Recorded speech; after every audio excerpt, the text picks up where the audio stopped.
I have 9 TTM returns for you today. 3 baseball, 5 football, and 1 NBA return. The first one comes from Eddie Zosky.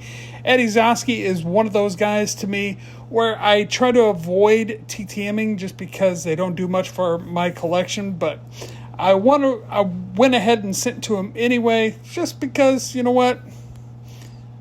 We all wish we got parts of 5 seasons in Major League Baseball, and we played got our first MLB hit in 1991, and we played all the way to the year 2000. Let's just be honest. We all wish we were Eddie Zosky.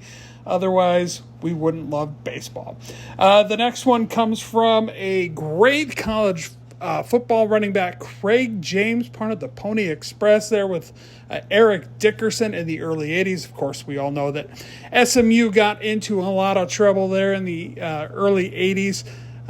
Pay for play, and you know, if you watch that 30 for 30, you know everything you need to know about SMU back in the 80s and 70s when they were paying all sorts of players. But very awesome to get Craig James. He is a first-timer for me. I couldn't believe his rushing yards that he had at SMU. Very good, and awesome that he was inducted into the SMU Hall of Fame despite all that rigmarole that went on there. Moving on to the next one. And it comes from Andy McGaffigan. Andy McGaffigan must be emptying out his mailbox. I saw the Hot Corner get Andy McGaffigan back on Sunday when he showed off his TTM. So very awesome to get Andy McGaffigan.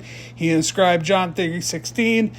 And, well, again, I've said it time and time again. I just wish guys would inscribe Austin 3:16 for me. It would just make my day and every wrestling fan's day, that's for sure. Moving on to the next one, it is Don McCauley. I sent this one card to Don McCauley. He loaded the envelope up with 4 other cards. So this is what I want. So, Don McCauley, in his very first NFL game in 1971, there were 5 future Pro Bowl or future Pro Football Hall of Famers in that game. 5 of them is between the Colts and the Jets. For your chance at a couple of those Don McCauley autograph cards that he sent me, I don't need 6. So, I want to share the love with you. Who are the 5 future Hall of Famers that played in Don McCauley's very first game? I'll spin that wheel next week. So next Thursday, I'll spin the wheel and determine who the winner is. So if you want a Don McCauley autograph or a couple of Don McCauley autographs, this is your chance. Who are the 5 future Hall of Famers that appeared in Don McCauley's very first game? Moving on to the next one, it is Walker Gillette. Walker Gillette is a second-timer for me. Very awesome to get Walker Gillette back. I don't have much to say other than glad he's still signing, and it's very awesome to get a vintage autograph return back. Moving on. We're moving up, and it is Rod Perry. Rod Perry is a first-timer for me. He spent many years coaching in college football. Last I saw, he was coaching at Oregon State. I think after the coaching change there a few years ago, he retired from coaching and is just living his best life out there in California. I think it's the Fresno area is where he's living right now. I think that's where the postmark was Fresno.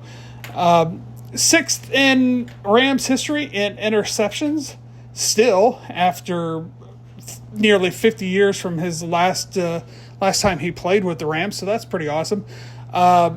And, you know, I like to throw those tidbits in about who their first interception was off of or who they hit their first home run, whatever. But Rod Perry intercepted Craig Morton for his very first interception. And on to the next one, and it is a long return. It is Steve Hargan. As you can see, I sent this one out in mid-January and did not get it back until Monday. So Steve Hargan emptying out his mailbox, I'm guessing, and returned both cards. I'm not sure if this 1976 Topps card did come from 12 Again Sports and Outdoors, but for the sake of this, we'll say that 1976 Topps card was part of the box that 12 Again Sports and Outdoors sent me. I got that 1977 Topps card signed as well, and very awesome to get a couple of autographs from a former Cleveland legend. And we're rolling on. The next one is B.J. Armstrong. B.J. Armstrong, of course, was part of the Bulls' first three-peat championship. They won 6 NBA titles in the 90s, if you were under a rock in the 90s or if you weren't born. Made the note of 21 points versus the Suns. Well, that seems pretty mundane, but that 21 points was in Game 3 of the NBA Finals. And in that triple overtime thriller, I remember watching it. I remember flipping back and forth between King of the Ring and the NBA Finals with my middle school buddy. We were both really big into wrestling. Who cares? I'm still big into wrestling. And it was a fun night because I'm big anti-Bulls, or was big anti-Bulls back in the 90s. Always rooting for the Western Conference against the Bulls. I hated watching the Bulls win. But still, very awesome to get B.J. Armstrong back, who was recently named the Sacramento Kings assistant general manager. So he's no longer working for his agency anymore in Los Angeles. So if you want to send him a request, I would do so to the Sacramento Kings.